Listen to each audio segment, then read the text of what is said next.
Let's move to the Chargers, handing the Raiders their first loss last night. Justin Herbert threw 3 touchdown passes in the first half, while the Chargers defense held the Raiders to just 51 total yards in those same 2 quarters. Tone, was last night's result more about how good the Chargers are or how badly the Raiders started?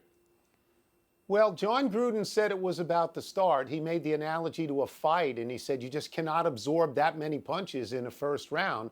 You can't do it. But I would point out that the Raiders all year have come from behind. In their 3 wins, right, they were down to Baltimore, they were down to Pittsburgh, they were down to Miami, and they came back and won. Not this time. Not 21-0. What we're looking at in this kid Herbert is somebody who's really good right now and on a trajectory to be great. You know, and Eckler, the running back, that's a very good offense right now. I'll tell you something, Mike.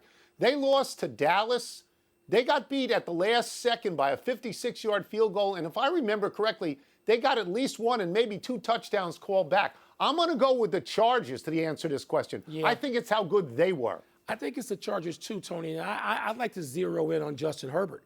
I mean, here's a guy that the Miami Dolphins could have drafted, and they passed him to go with Tua. That ain't looking real good right now. But Justin Herbert, Tony, that's right. And you know, everybody, it kills me when smart people who know a whole lot about football, when there's a draft and a player becomes great like Patrick Mahomes, and they say, well, this guy's going to be the best guy out there for 15 years.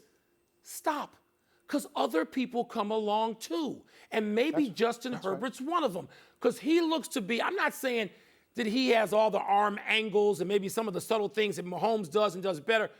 But Justin Herbert looks like he's on a trajectory, as you just said, to greatness. And Tony, if he is, he's in the same division.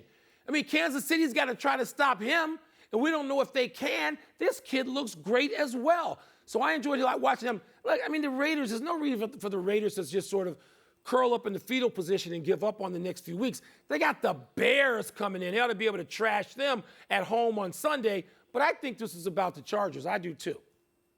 Yes. You know, Justin Herbert, I think we may look back in 2 or 3 years at Justin Herbert and Joe Burrow, Joe Burrow went number 1 in that draft. He's got Cincinnati 3-1, which is impossible. Justin Herbert is 7-1 in his last 8 starts.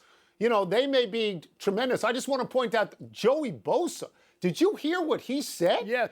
After the game, he said that the officials were blind. And he also said of Derek Carr, if you put pressure on him, he curls up. They're in the same division. They play twice a year. You know what, Tony? How can you say that? You know, for 50 years, all the football players said stuff like this. You think Butkus and Nitschke didn't say stuff like this? You know, we know Lawrence Taylor said stuff like this, huh? Come on, son. Y'all got to do better than that, he once told the Washington football team lineman. So that's right. But so now, guys now just utter these ridiculous cliches because that's what their coaches want them to do. And so when a guy like Bosa just sort of speaks some truth, no cliches. Great. No. That is a no cliche zone for Joey Bosa. Welcome relief.